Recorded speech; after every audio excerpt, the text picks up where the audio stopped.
They, I don't know what's going on, but he doesn't know what is going on. He's a very shrewd man though, so I'm sure he has some suspicion. yeah. In the middle, Dr. Nasser. In front. Okay. And this is a photo op, so those who have cameras may probably get ready. Do you want him to come up here? Yeah. Okay, just come to the front here.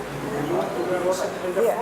Help him up? No, so you don't come up. So everybody who has heard Dr. Tutunji since Friday to now are all in awe and amazed. He is... No, he just needs to stand. I listen. Yeah. Follow my boss. Be careful with the edge. If you want to accompany someone with a company. Nasa is coming. Well, he just needs to stand really, but... Yeah.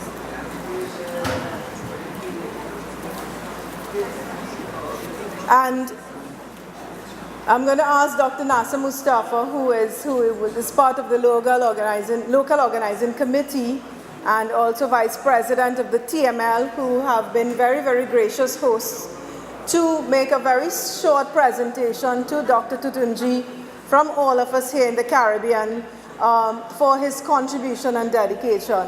To Dr. Nasser Mustafa.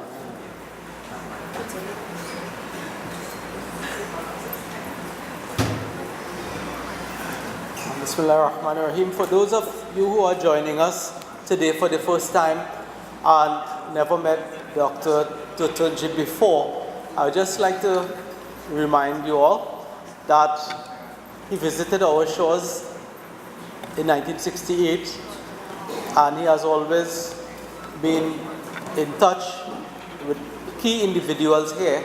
But what I would like us to recognize as Muslims is the contribution that he has made to the development of Islam in these parts, and how he has inspired people and how he has assisted people over the years. And we are asking Allah subhanahu wa ta'ala to reward this humble individual for his immense contribution to Islam in the Caribbean and in Trinidad and Tobago in particular. And we hope that, his presence here helped to inspire many of us and to revive the Iman in our hearts and to help us to continue the work we are doing. And we hope that in the near future, inshallah, we will be able to benefit from this link that we have revived, and also for us to recognize the work that the International Institute of Islamic Thought, and you are advised to visit their website and see the work that they have been doing. Because what is missing, my dear brothers and sisters, is an intellectual approach to Islam. We have the theological approach, we have the extremists. The intellectual approach, it helps us to confront issues, to solve problems, and to devise strategies so that we will be able to uplift the condition of the Ummah. So I ask Allah subhanahu wa ta'ala to bless our beloved brother with many more years of life and health, and to help us to benefit from his presence, so that we will all be able to carry the work forward in the cause of Allah subhanahu wa ta'ala. So on behalf of all of us, the Muslims of Trinidad and Tobago, I would like to present our brother, Dr. Ahmad Tutunji, with an award.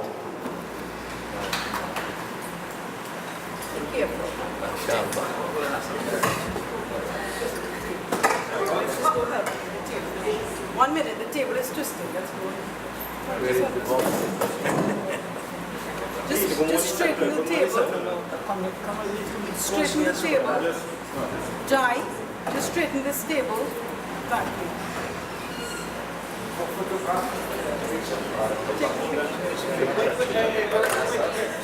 Wait, slowly. Either you put the hand high.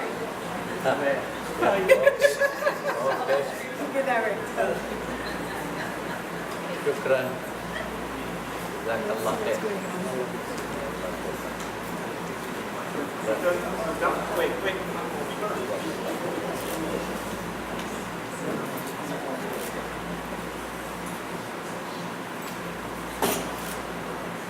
Ahmad want to say something?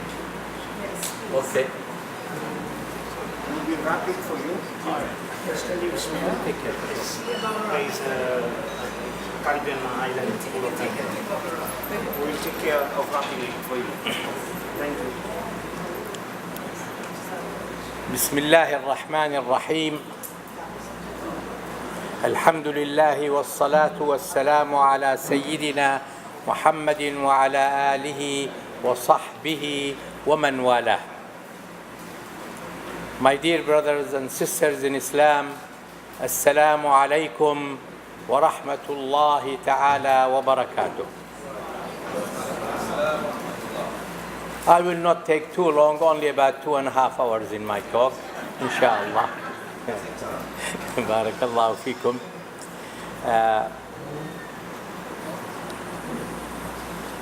I can see really that the Ummah of Islam is rising.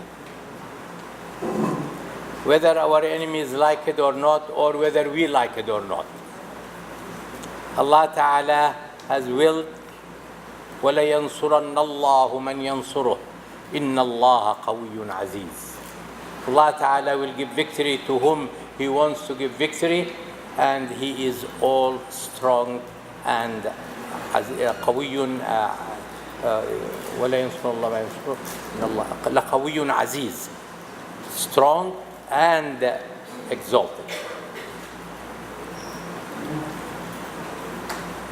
I gave one hadith, and I said in the khutbah al-Jum'ah, many of you may not were there because we have new faces this time so much. And this hadith changed my life quite a bit, considerably, really, and I realized the meaning of it about 25 years ago. This hadith, in my opinion, also changed the strategy of the Prophet sallallahu alaihi wasallam in the whole Medina, from which this great civilization was come. And that is instruction from the Prophet sallallahu alaihi wasallam to the Muslims after he settled his contract with the people of Medina, and he made this wonderful document which everybody, when they look at it and say this is only about 1400 years ago, and people now they say all kinds of things which nothing reaches to the extent of it. This hadith was given to the companions, and the companions of the Prophet, not like us, they learn a hadith by heart and they are happy they have about 100 hadith or something like that. No, those people, they used to learn it, read it right, understand it, comprehend it, and then apply it in their lives. And when I learned to apply it, it changed my life, this hadith also. اعمل المعروف, and there is another form of it, اصنع المعروف. Maybe those people who have their Google friend, they may even take out for them the hadith. اعمل المعروف إلى من هو أهله وإلى من ليس أهله. Do the good to those who deserve and who do not deserve. اعمل المعروف إلى من هو أهله وإلى من ليس أهله. فإن أصبت أهله فقد أصبت أهله. If you do it to someone who deserves, that was your objective. You want to deliver to someone deserves a good thing which you do to him. Now the last part of it is really the greatness of Islam and the Ummah of Muhammad sallallahu alayhi wa sallam. وَإِن لَمْ تُصِبْ أَهْلَهُ, if you do it to someone who does not deserve, you remain a giant. فَأَنْتَ مِنْ أَهْلِهِ, you deserve only to be the good. Don't go to the level of those people. If today we Ummah Muhammad really apply this one hadith, the whole world will be different. So, brothers and sisters, continue your great work. Do whatever good you can do to those who deserve it and who do not deserve it. Just to complement it with the story which I brought about the Prophet sallallahu alaihi wasallam, he had a Jewish neighbor, and every day he used to bring a lot of filth and dirty stuff, put it in the front of the door of the Prophet before he leaves. And Prophet says nothing, cleans it up and takes it away and so on. One day the Prophet ﷺ came out and he did not see filth and dirt as usual there. He got worried about his neighbor. Knocked at his door. Come, my son, do you have any problem? Do you need any help? What can we do for you? Your family is... And this fellow looks at him. He has done all this nonsense for all this long time with him. And he is worried about everything in his home and so on. Ashhadu an la ilaha illallah wa ashhadu anna Muhammadan Rasulullah. And he became a Muslim. Our actions, when it comes to that level, we will really upgrade the whole world. And the ayah also, which I love it and always repeat it these days in most of my speeches in the other places also,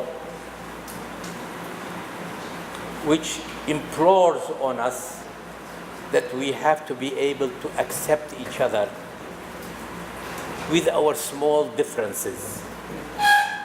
We do not expect everybody agree with each other among the Muslim Ummah 100%. But the greatness of the Sahaba was that if they differed among themselves on certain things, they still loved each other very much. And they didn't all the time when they came, spoke on these differences, they spoke the things which were common with them. And they established the greatest civilization on earth. This ayah, at this time, it's more critical perhaps at any time, because there is so much very bad things going on in the world. Only Allah Ta'ala says the Muslims can save it. And the ayah is, وَالَّذِينَ كَفَرُوا بَعْضُهُمْ أَوْلِيَاءُ بَعْضٍ. Those who are disbelievers, put them all in one category. They are, when it comes to Islam, they are supporters of each other. He didn't say they are bad, he said this and that. No, we are not calling name to the people. These are disbelievers, we cannot help it. We have tried to bring them the message, they don't. So the disbelievers are the supporters of each other. And Allah Ta'ala says, إِلَّا تَفْعَلُوهُ. And unless you, this group here, they become awliya ba'd. What is awliya ba'd? Is someone who is willing to cooperate with his brothers and sisters. Downgrading the differences, upgrading the things which are common among us. إِلَّا تَفْعَلُوهُ تَكُنْ فِتْنَةٌ فِي الْأَرْضِ. The whole world, there would be fitna, chaos on earth. وَفَسَادٌ كَبِيرٌ, and mischief. So the well-being of the whole world is dependent on how much we will be supporters of each other. And the well-being of the entire world is dependent on this issue. It's not Ahmad Tutunji's words, it is from Allah Ta'ala. And 1400 years ago, revealed to the Prophet Sallallahu Alaihi Wasallam. So let us really reorient our thinking, love each other, support each other, try to help each other not to do wrong, advise them, do all this, and inshallah we will be the people will bring peace and tranquility on humanity. Barakallahu feekum. Jazakumullahu khairan. And thank you very much indeed again for the gift. And I really appreciate it. and Caribbean has some special touch in my heart. Barakallah. Thank you so much. This was a surprise. I didn't know I was. Allahu Akbar. Allahu Akbar. Brother Faraz will continue.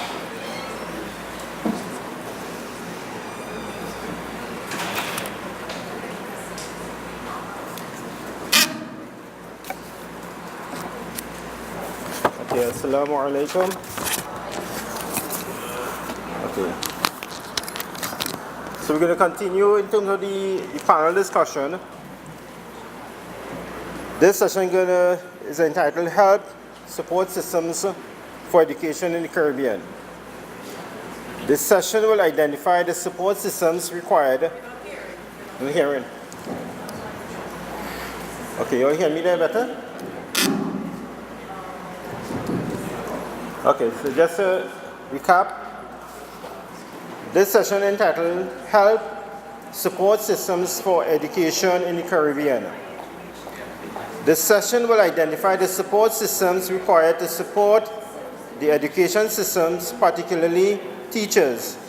It will address the role of parents, NGOs, school boards, social workers, and psychologists.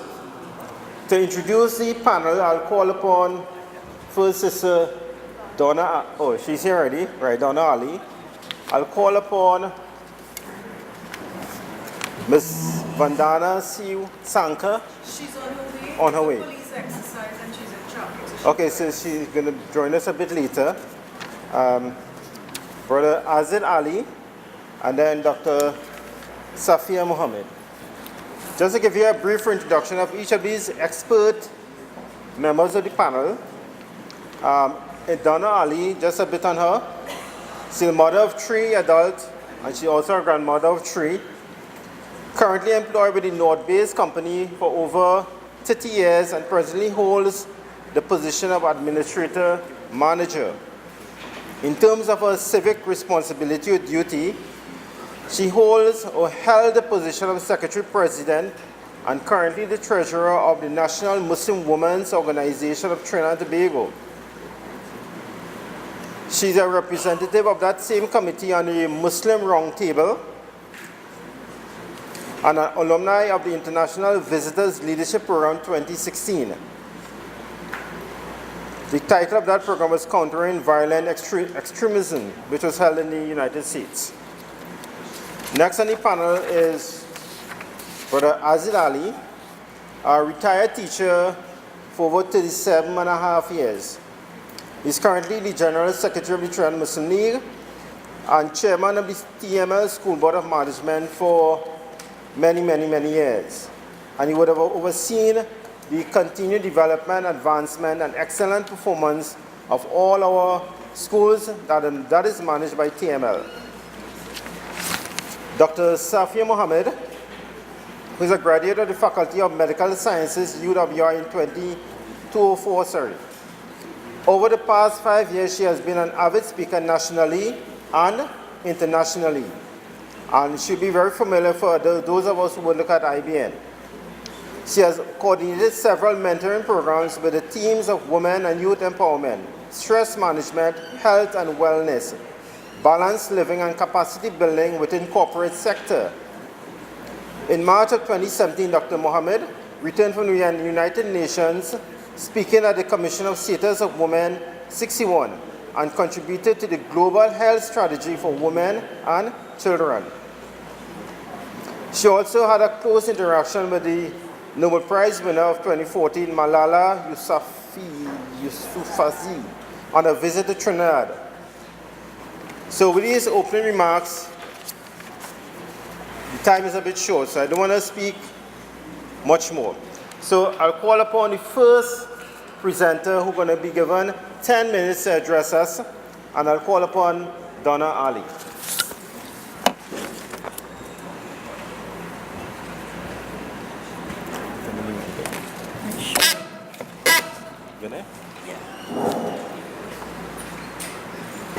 I will be talking on support for education. So subhanallah, walhamdulillah, wa la ilaha illallahu, Allahu Akbar, wa hawla wa quwwata illa billahil aliyyil azim. Volunteerism in Islam is the offer of time, energy, efforts, skills, talent, and knowledge of our own will for the sake of attaining God's pleasure. It is the most fundamental act of citizenship in the Muslim society, as well as an expression of one's faith. In the name of God, the most merciful, the most beneficent, help ye one another in righteousness and piety, and help ye not one another in sin and rancor.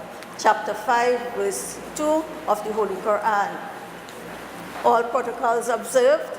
Assalamu alaikum wa rahmatullahi wa barakatuhu. I am very privileged to be here this afternoon to address you, our Caribbean brothers and sisters, and those who are visiting from afar. We hope that your stay here is productive and enjoyable. I am pleased to speak a little on National Muslim Women Organization of Trinidad and Tobago, a non-governmental profit organization which was established in October 2000 out of what our founder, Sister Feroza Mohammed, saw as a need to bring together Muslim women from Jamaats situated throughout Trinidad and Tobago with different ideologies under one umbrella. To put aside differences, appreciate and develop tolerance. Brother Ahmad Tutunji, this has been a challenge and still is. I don't know if he's still here. Our motto is to build Islamic sisterhood and promote the advancement of Muslim women. Our main objectives are to improve ourselves spiritually, educationally, socially, and culturally. We recognize that there are extremely knowledgeable Muslim women who need a forum to express their views. This is it. We want to stimulate healthy discussion on any topic. Together, we will all educate and uplift ourselves, whether we are professionals, business people, or housewives. We have produced 3 souvenir publications, and I have a copy of each to be presented to Sister Dr. Tutunji. All the articles were written by members and female friends of the organization. You will find it very interesting and informative with regard to Islam and our country. We see each woman as an independent, self-sufficient, creative, and resourceful entity. Like a chain and a link, she is strengthened when connected to other women. Together, each woman helps the other to achieve her goals and maximize her potential so that she can better serve herself, her family, and ultimately the Muslim Ummah. Many of our members were privileged to be a part of the International Visitors Leadership Program sponsored by the U.S. Embassy. They were able to examine firsthand the delivery services of established non-profit charitable organizations, their structure systems and operating procedures, as well as exchange best practices. This must be noted, these women have made a marked difference. For example, one member is currently the president of Medina House, a home for battered and abused children and women. Another, a former principal, is a director with the Islamic Relief Center, and others have gone on to spread their wings and make National Muslim Women's Organization of Trinidad and Tobago a better place to be. When we talk about societies, communities, we talk volunteerism, NGOs, and NGOs make the government in any country look good. We do the work that they refuse to or cannot afford to. We believe that a country cannot function to its full capacity without NGOs.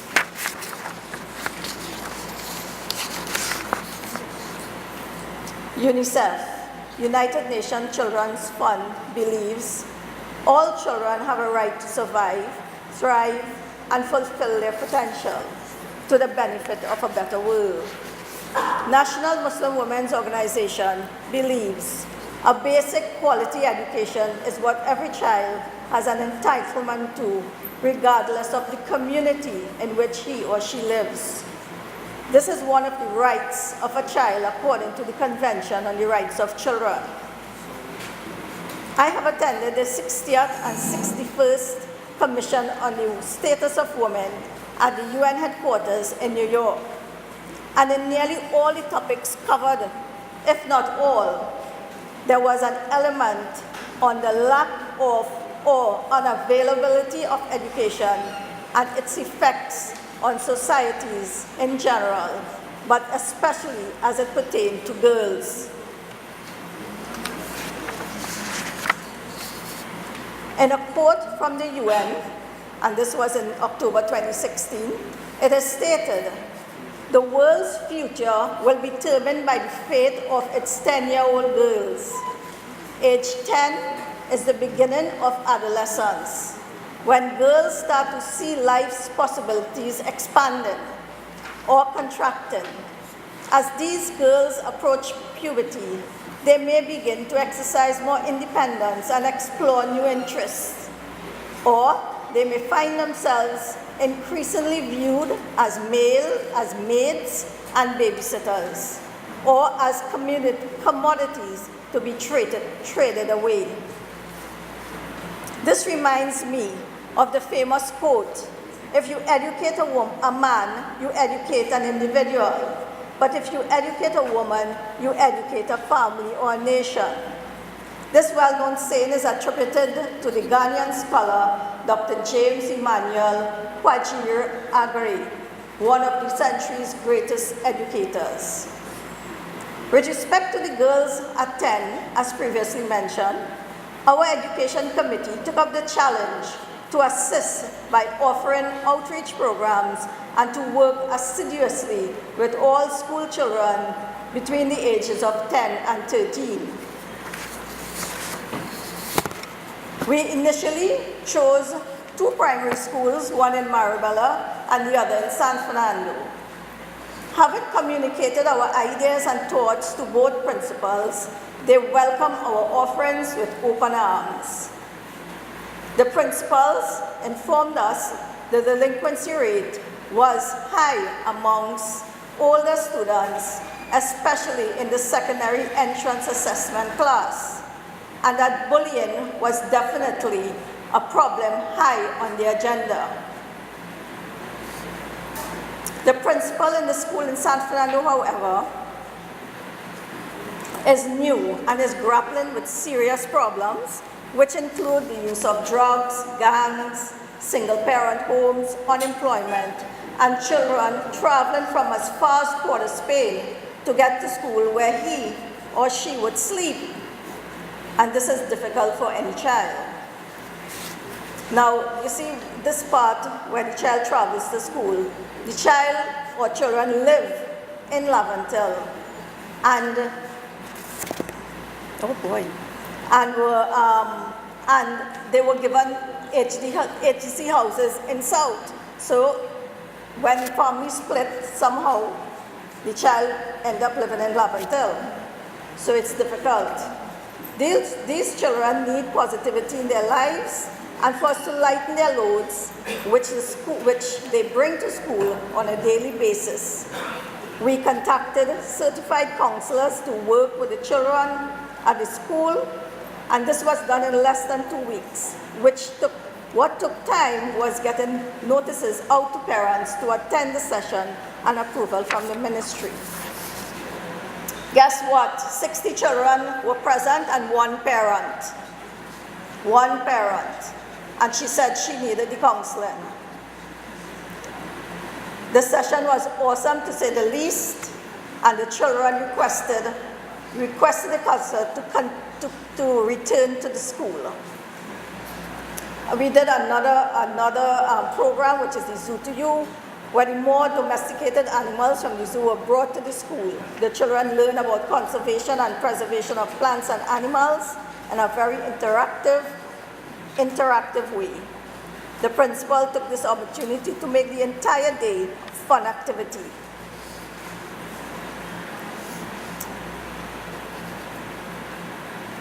The principal at the Maribela School, however, requested activities to occupy the children who wrote the SEA exam. No time was wasted. We began sewing class and a choir for both girls and boys. Yes, the boys were actually interested in both. Fortunately, to have a fantastic teacher, a member of our organization, and the children learned quickly. This is the choir. They sang 2 beautiful Islamic songs for the school's Eid celebrations, and they were excellent. Well, I have so much more to say, but my time is up. So thank you. Assalamu alaikum.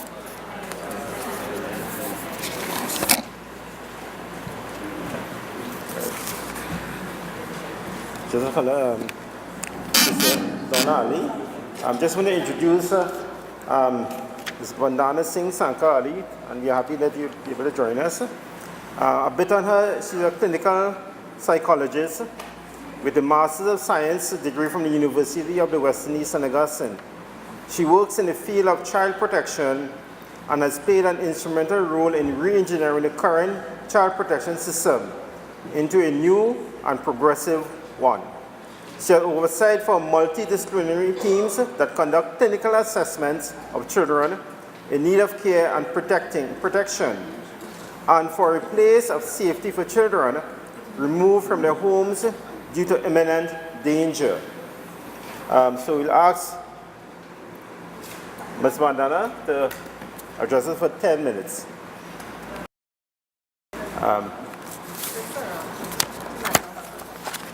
I see she'll be doing a PowerPoint presentation, so you can take a look at the board here.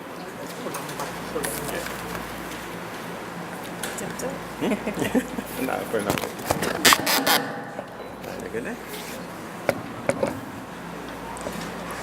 Assalamu alaikum. Good afternoon to everyone. Thank you very much for having me. It's always a pleasure to be amongst all of you.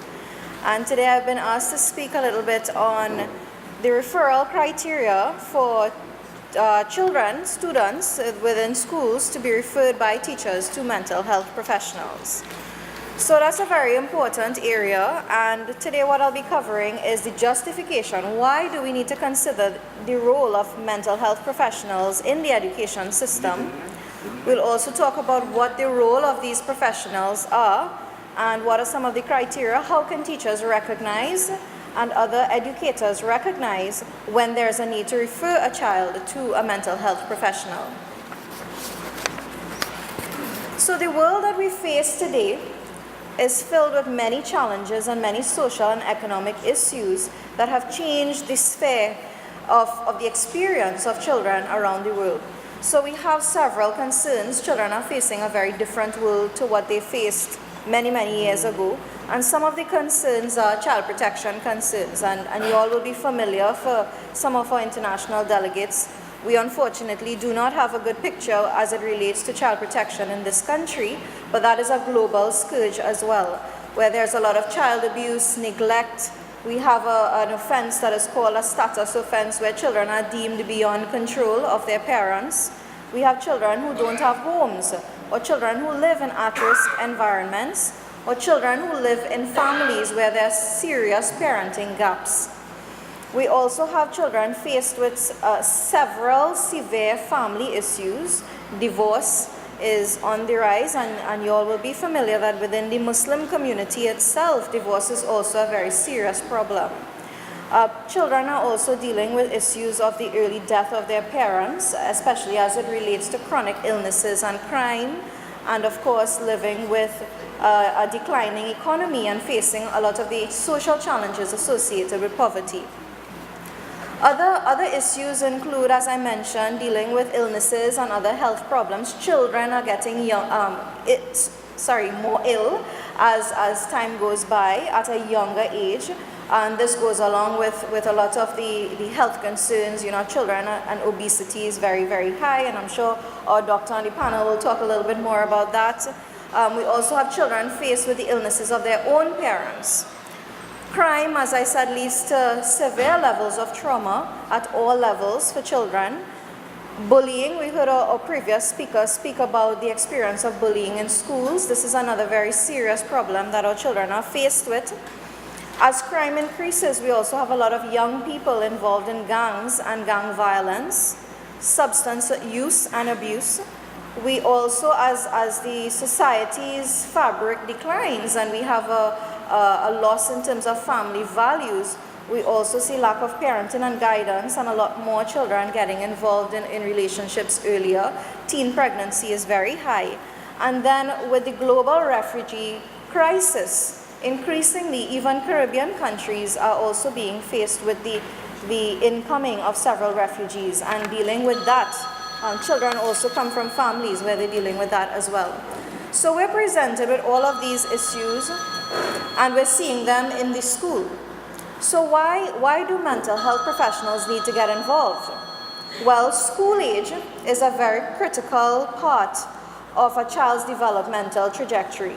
And at that point in time, a lot of developmental tasks are being navigated by children. It's a period in which they're developing trust in others and in the world. It's a time when they're trying to figure out whether they can be independent in doing certain tasks or how much they have to depend on others. They are developing their belief system in themselves and in others. They're developing their sense of ambitiousness and how hardworking they need to be to achieve their goals. They're developing their identity, and that's their personal identity, their social identity, their sexual identity. All of these things are happening during the period of childhood. And when I say childhood, I mean anybody over the age of 0 to under 18.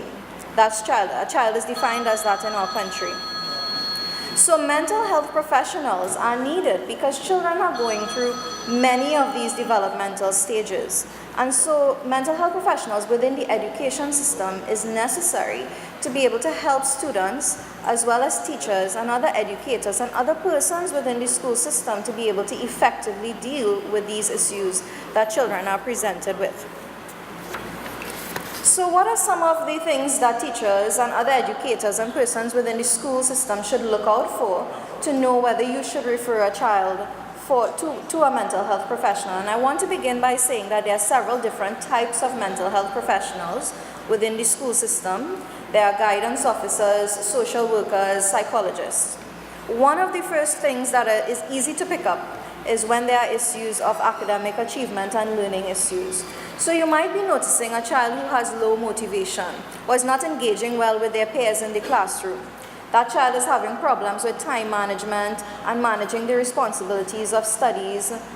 You may not be seeing that child progressing across time in the way that they are supposed to. You may detect that they also might be what we call slow, right? That child's IQ may be a little bit behind. You find that no matter what supports you are putting in place, this child is not performing, they're not coming up to speed. You might have a suspicion that maybe this child has a special need, and no matter what educational plan you put in place, it's not working. So you see the term IEP there, that refers to an individualized education plan. You might be seeing that the general plan that's working for all your students isn't working out, and you need to develop something more targeted. You might be seeing as well repeated absence or lateness in class and a steady decline in all of the areas that you would typically look for in a well progressing student. Then you might look at some of the emotional and behavioral issues that you might be presenting in the classroom.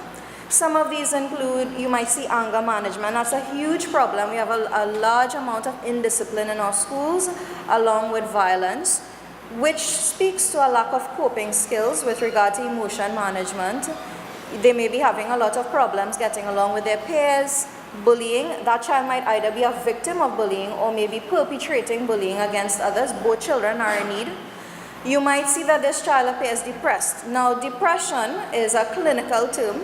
It does not just refer to a child who appears to be sad and withdrawn, but you as a teacher can recognize some basic cues that may point you towards the need to refer that child for some further help. You might see that child looking constantly on edge. They're very nervous, above and beyond what would be expected of a child who has regular test-taking anxiety. You might even see some strange behaviors that might make you concerned about a psychiatric concern. Binging and purging, so children who have a lot of anxiety about their body, and children also who have anxiety tend to portray that anxiety in different ways. So that anxiety may not be related to body anxiety, but it may come out that way. So they may be binging, or they may be eating a lot, or purging themselves of it. You're seeing a child who constantly has low self-esteem, and they're not responding well to expressions of validation and reassurances. This child is not getting along well with students and teachers. They're withdrawn. Very concerning. You're seeing a child who is expressing concern about suicide, and children don't come out, adults don't come out even and say, I want to kill myself. So you have to look for these subtle cues. You know, they may be giving messages that convey that they don't see a future for themselves, or that there's a very hopeless sense. Or you might be seeing severe outbursts of violence. And then finally, you might be seeing certain social issues which might cue you in to something being wrong in this child's environment. So you might see this child coming to school where they're constantly, their school uniform looks disheveled. They look like if they haven't showered for some days. You might find that they don't have the basic supplies that students are supposed to have. You don't get parent involvement. You see that they are responsible, they have an over-responsibility for their siblings, and they lack some of the basic needs that they have. So your decision is, when you see some of these signs, to know which of these point you towards the need to refer. And as I said, there are social workers, psychologists, guidance counselors. In Trinidad and Tobago, we have the Student Support Services Division, and we have social workers within there. And these are some of the tasks that they will deal with. They deal with more of the social issues and some of the low-level functioning areas. So if you see some basic issues within the emotional and behavioral issues I talked about, they would address some of those. They are also the persons that do a lot of the advocacy work and networking of different professionals and persons within the child's family to attain the kind of help that the child needs.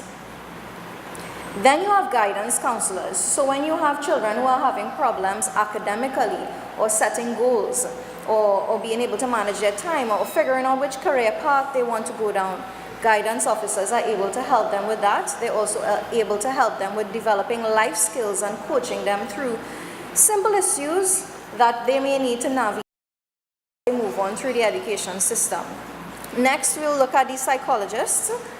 And psychologists also now, they are the ones who the other professionals may refer to because the problems are very severe. So they will deal with some of the more moderate to severe emotional issues. That should say severe, not several. They will also provide some of the therapeutic interventions that the children will need to be able to deal with the issues that they're faced with. Very importantly is that they conduct diagnostic assessments. So you can't treat what you don't know. So these psychologists have a battery of tools that they will use to be able to do these educational as well as other types of assessments to be able to determine what strategies are needed either therapeutically or in terms of the classroom management as well. Next slide. So just to sum up my very brief presentation, it's just to let you know that school serves more of a role than just education. It serves a social role. It really serves a socialization role, and it's almost like a second family. That's where you get a lot of your experiences. Your children are spending 8, sometimes more hours than that every day, 5 days a week. And so the involvement of several different persons within the school system is very important in ensuring that children have holistic care. And I just wanted to reassure each of you as we close, especially those of you who are teachers or serving in other roles within the education system, that your role is more than just educating. You have a role to play. Each of us have our own roles to play, but together we can really do well for ensuring that our children are well taken care of. I thank you for your attention. Assalamu alaikum.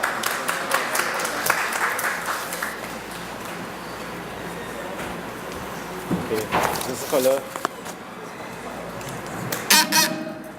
Okay, just want to remind the audience that you need to pay particular attention when the person is delivering their short discourse so that we can maximize the benefit from the session, inshallah.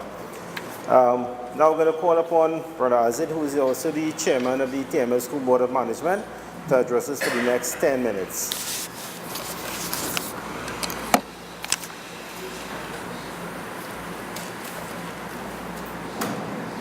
Alhamdulillahi Rabbil Alameen. Wassalatu wassalamu ala Rasulihil Kareem. Our brother chairman, my dear brothers and sisters, Assalamu alaikum wa rahmatullahi wa barakatuh. Today I want to address a very important factor in the development of education in Trinidad and Tobago. Prior to 1960, the state was in total control of all schools, and they were responsible for education in this country, and we had to follow the usual stipulated rules and regulations and the syllabus. But because there was a great demand for additional school places, and the government of the day could not have built schools, because schools is not something you could build overnight, there were a lot of private schools that were being run by denominational boards in this country.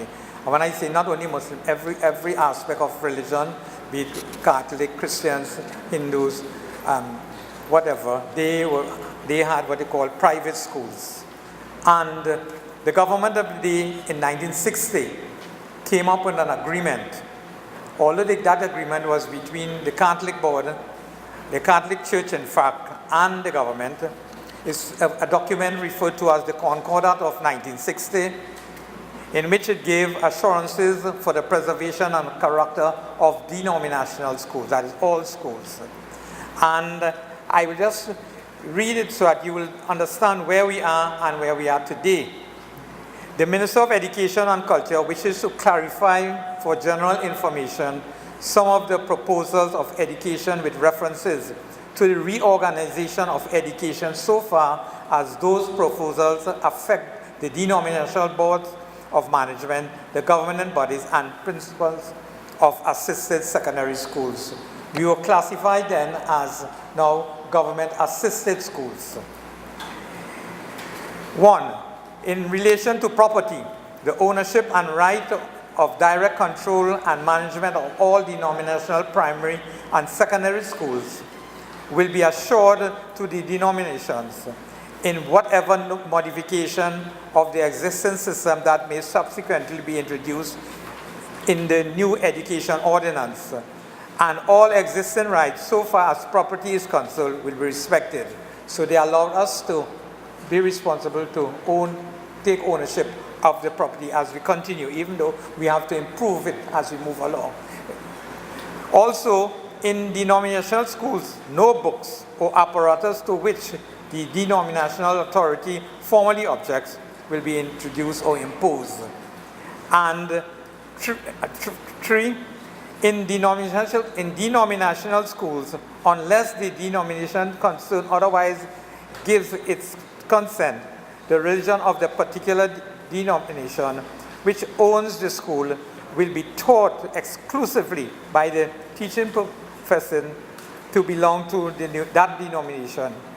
In government schools, all recognized religious denominations will have access through their accredited representative during the times specified in the timetable for the teaching of religion to the pupils belonging to their faith. Also, very importantly, for the rights of appointment, retention, promotion, transfer, and dismissal of teachers in the primary school will rest with the Public Service Commission.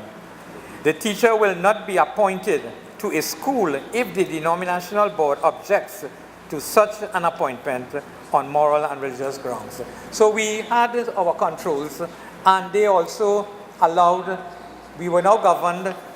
Having done that, there had to be a revision of the laws of Trinidad and Tobago.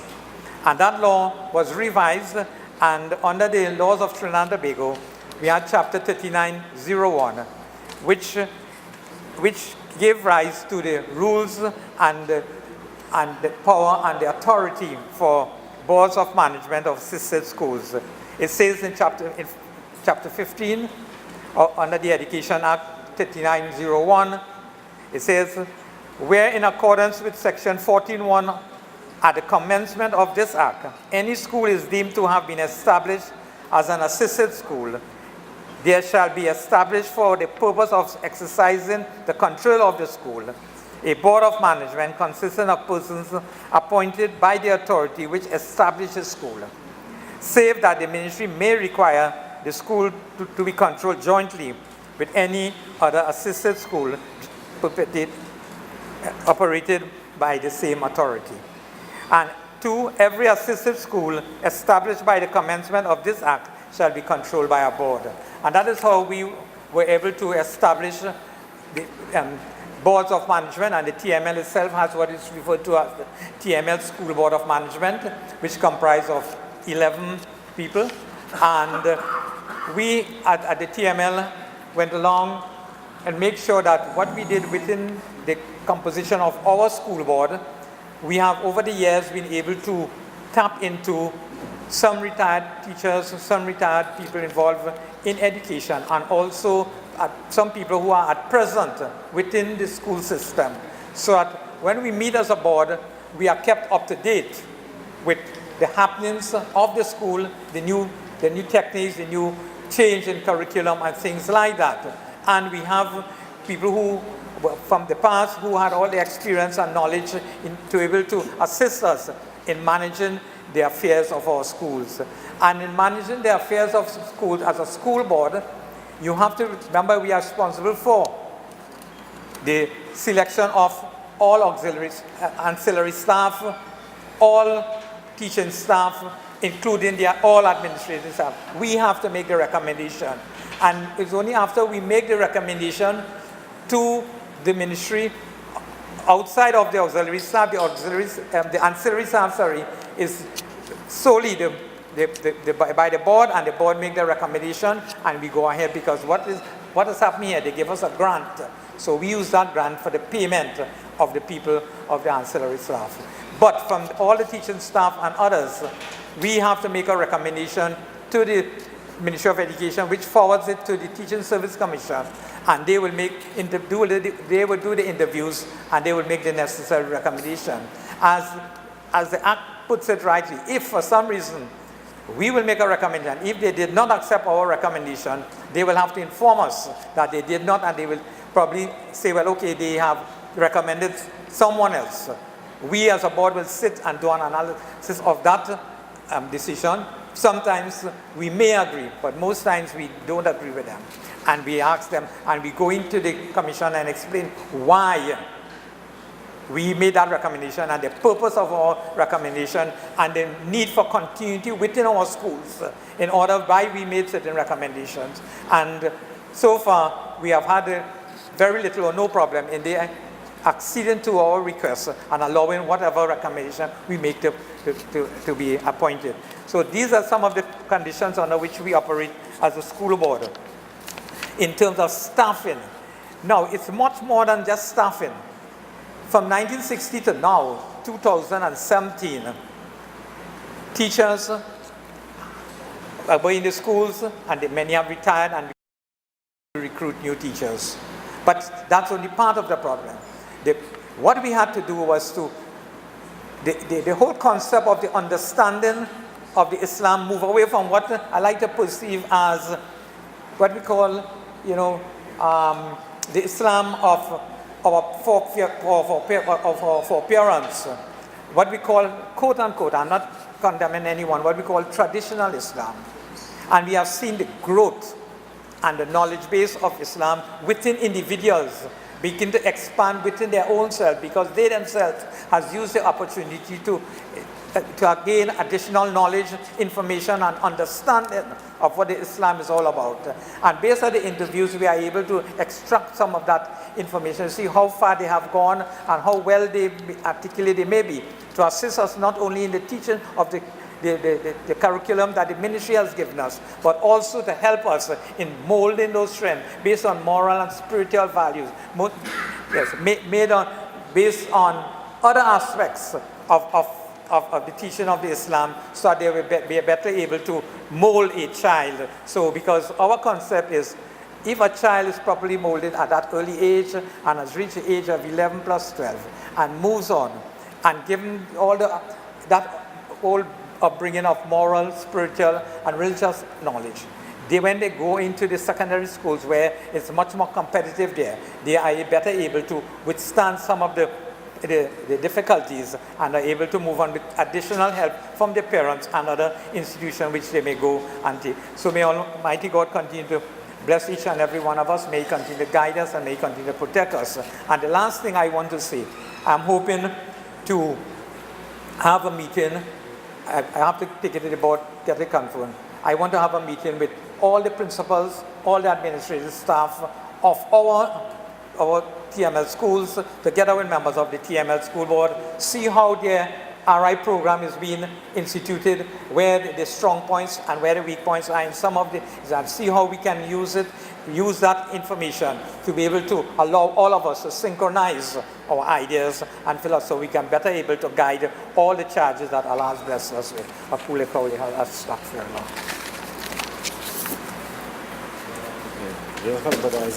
And to continue, we have Dr. Sophia. We are running a bit late, so we don't want to delay much longer. So, Dr. Sophia.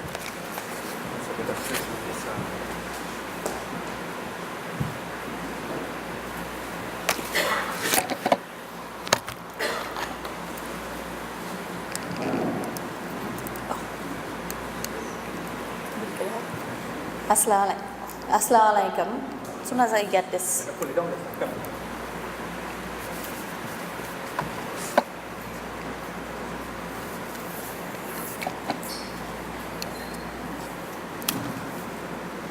If you're comfortable with it. Testing. Good. Assalamu alaikum, brothers and sisters. All protocols observed. It is indeed my humbling pleasure to be part of this esteemed panel and workshop. The discussion this morning was riveting and provided a lot of food for thought. I want to also continue along the trend of thought that Brother Nasser mentioned about the intellectual approach to education, but I want to combine it, balance it off with health. While I await the presentation starting, I want to take the moment to start with this particular line. First, it's Dr. S. Mohammed. Coming up? You have to open here. Fantastic. So as soon as we get that into focus, no, that's not your lack of sugar, it is a little blurry. So my topic is wellness programs for educators. This particular 10-minute session is really about you, your health, the building blocks that each teacher and educator and principal is, and what your contribution is to society and our children. Is there a need for wellness programs, yay or nay? Next. Next.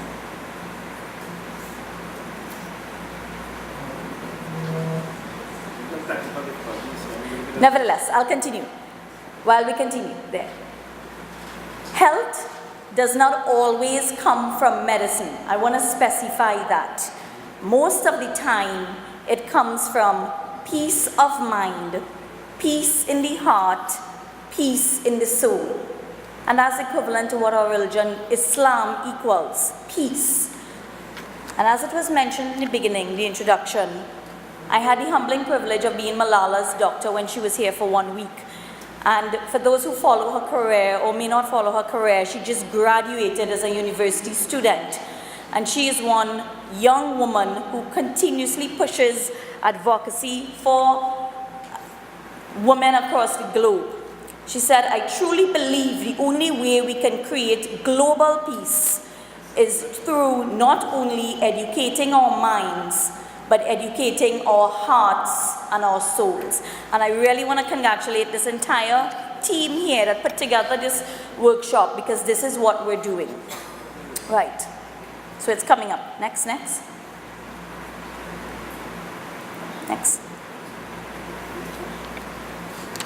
So moving on.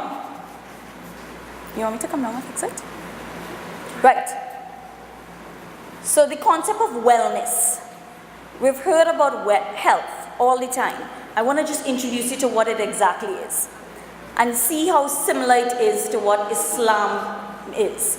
Wellness is a constant, conscious pursuit of living life to its fullest potential. And we live in a world where persons are at all levels relentlessly in pursuit of this. And why is it important? Next. So you're not quite seeing, hold on. You're going a little too far. Back. Right, see. Good. So you got a little trick there. Good. First question. A teacher's wellness gets reflected on the students. True or false? True. Next question. Depression is the number one result of teachers' burnout. True or false? Interesting.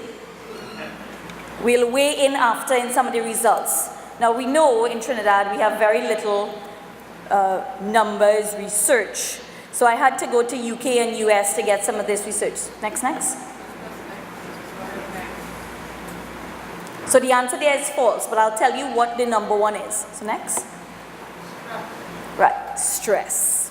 Very good. So this particular research is from the UK Preventative Task Force, and they look at their education health sector, and it's 2015. And it basically said that 84% of teachers had mental health complaints, stress-related, anxiety-related, depression. Stress was the number one cause, 77%. And when I speak about this, I speak about this both from professional experience and personal experience. I worked in an ICU. Now I no longer work in the ICU because I've seen enough cases where patients come to us and the most I can do is palliate. I cannot reverse that clock. So I decided to do a 180 myself and took it to the preventative side. And this is why I do more talks, prevention talks, integrative approach in terms of guiding people along to prevent the inevitable. And a big sector of that is our teachers. And the personal side is my mom, who some of you all may know, Shafina Mohammed, who also endured a serious health condition, a cardiovascular event that almost, Allah knows best. So she's still here, but she had a 99% block, a heart attack.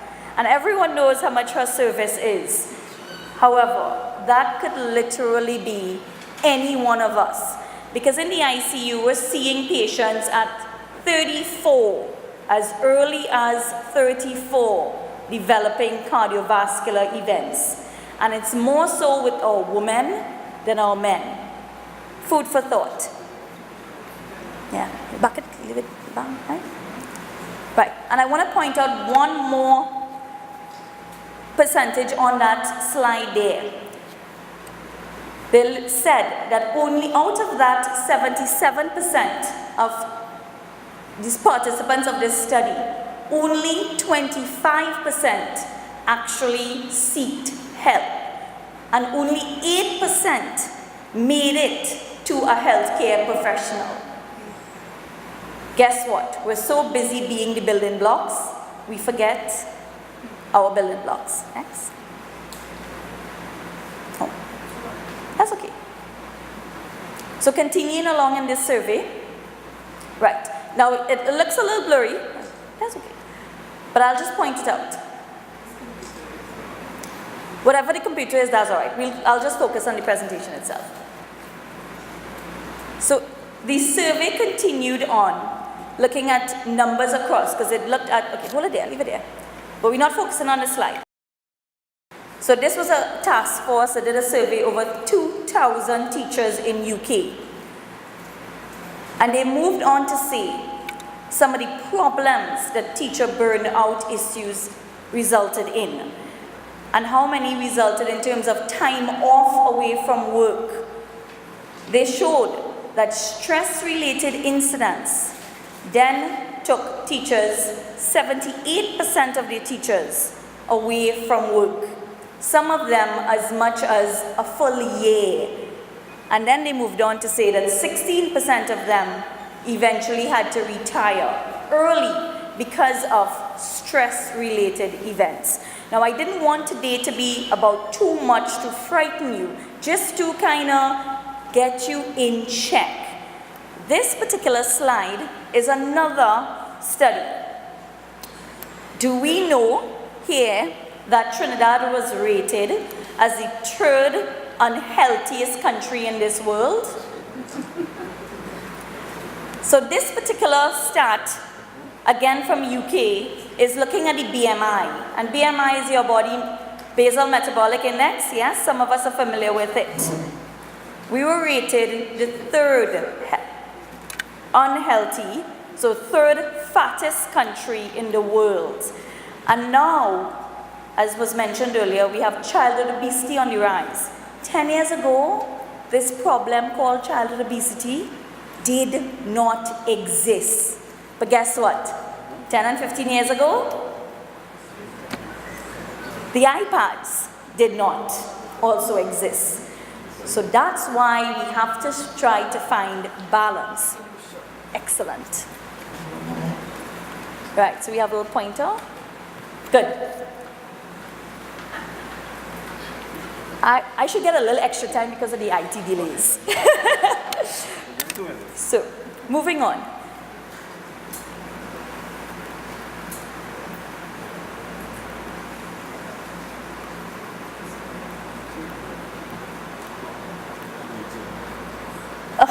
Even this is not good. That's all right. Let me see.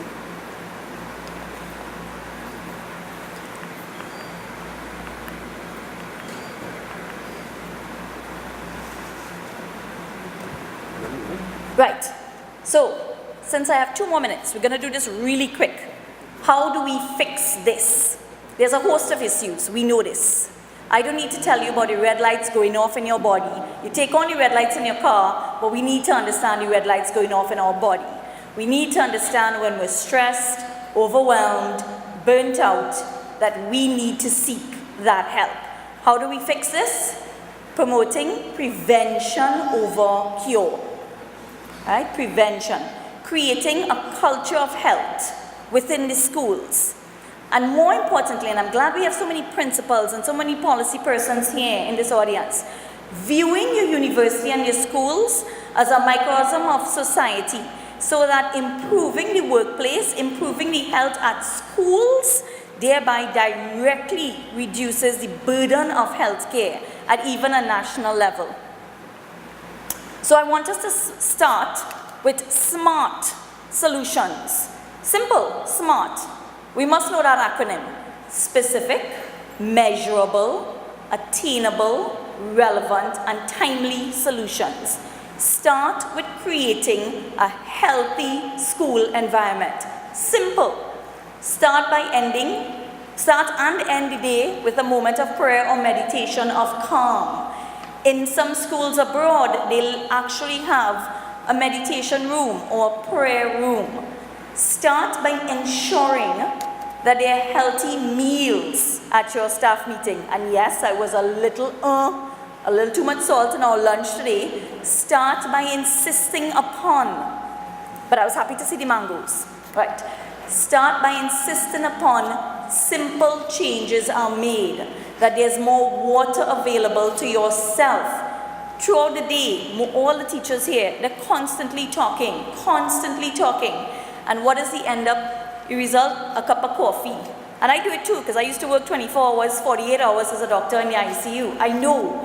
I'm not putting blame to anyone. I'm just saying we need to look at these building blocks, because inevitably there are consequences. And some of the long-term, right.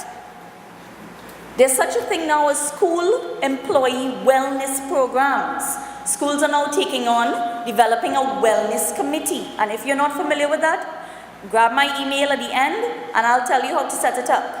Focusing on creating a camaraderie and some sort of stress relief, as simple as exercise with after the program, after your teaching day, some meditation within, more prayer, anything like that, but stress relief.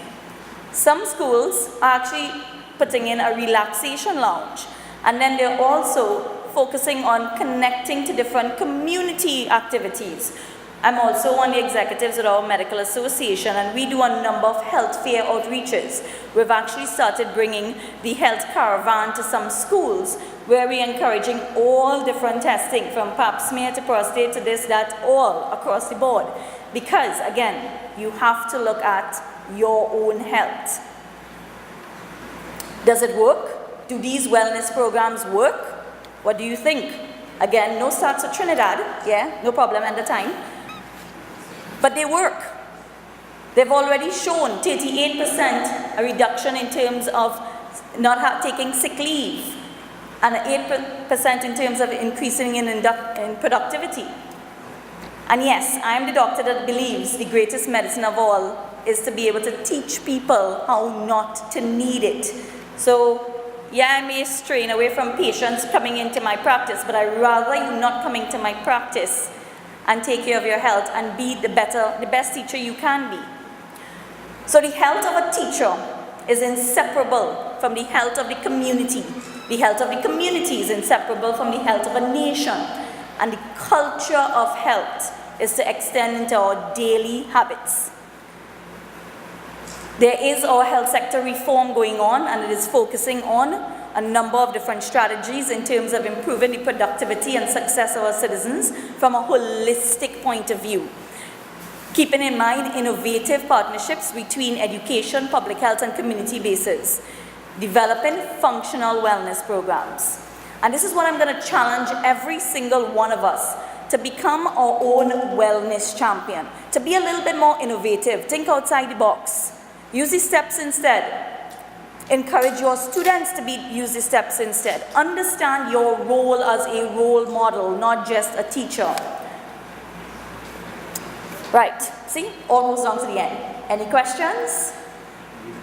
We'll take questions after. So I always quote my references: American Psychological Association, UK Preventive Task Force, CDC, and Harvard Business Review. And I pray this is not any of my patients. Thank you very much for your time.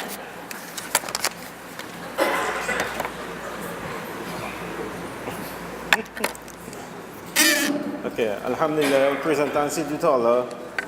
We would have heard some excellent presentation from all of the panelists, and this is the opportunity for us to ask as many questions as possible. The only unfortunate thing is we have very limited time. So I want you to be very precise with your questioning or your comments so that we can get as much as possible within the limited time that we have. So the floor is open. We have mics. We have Roman mics, I believe. We have some Roman mics and we have some mics across here. All right, so those who are here. Can you get some assistance? You want to come up here? Yeah, thanks. And remember, the session deals with support mechanism or support structures for teachers. And in the audience, we have a lot of teachers and principals here. I'm from the Liga. I want to make a suggestion. Presentations very informative, very good. When we are into it, the chairman said time for. So I'm suggesting please, those presentations, we can get a copy of them, please, because it will be very helpful to us. Concerning teachers, the teacher faces all the problems of society in the class. All the children from broken homes, whatever you have, different problems they have, teachers will deal with them. Teachers control the class before you teach. So therefore, it will affect on the at the end of the day, he carries, he wants the best for the children. And it affects the person. So the issue of this health aspect of it, I remember as a student,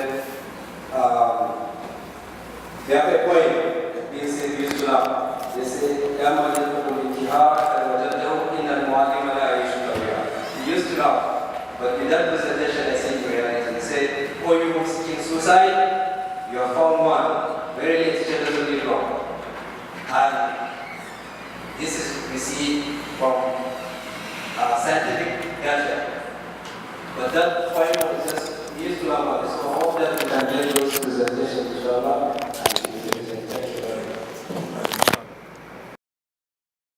The floor is open again for anyone who wants to ask a question based on the presentation, or you may have a suggestion in terms of the support mechanism and strategy we can employ.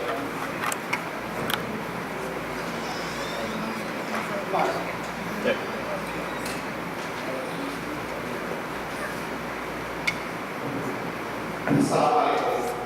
First of all, I'd like to say there was very much focus and a lot of things that I got to space in presentation. Part of my congratulations. I want to deal with the issue of children matters that you dealt with. I'm not sure if this was within your terms of reference, so I'll just try to ask the question very carefully.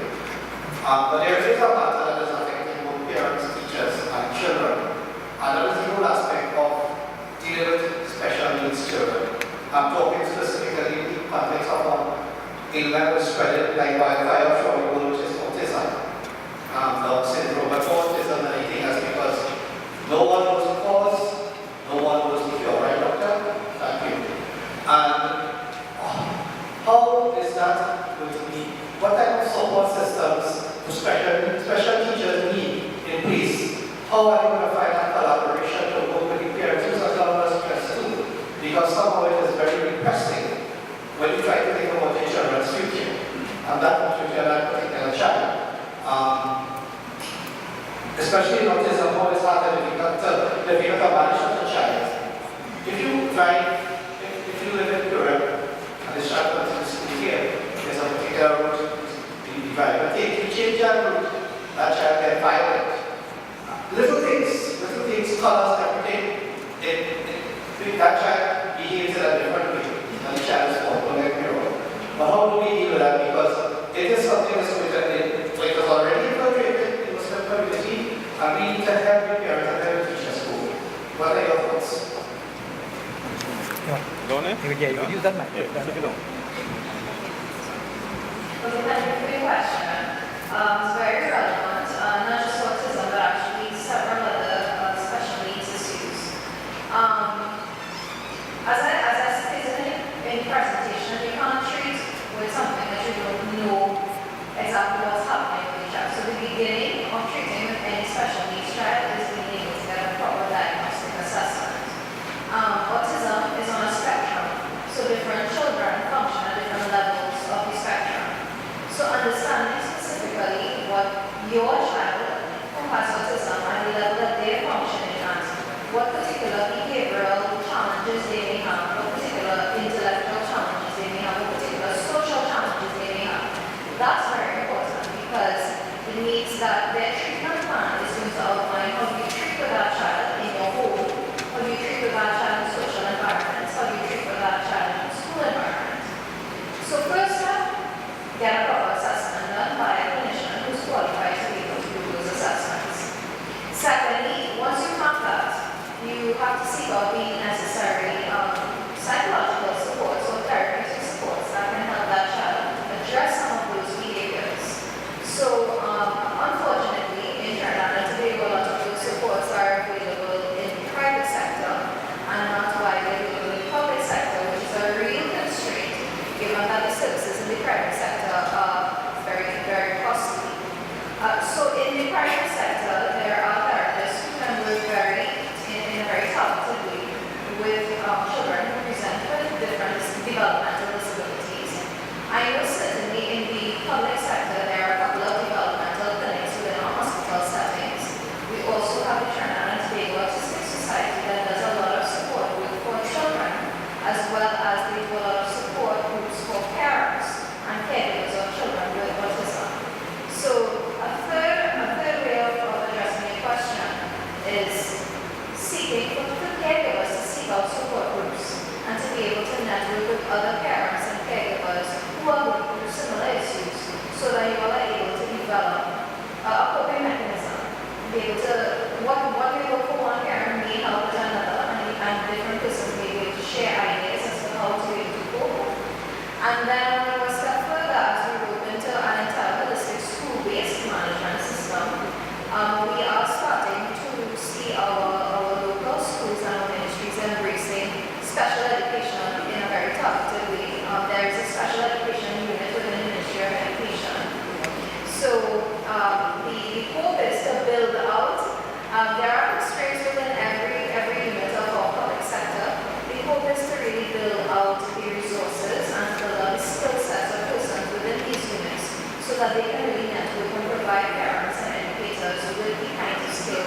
and with the joint management approach to be able to deal with children?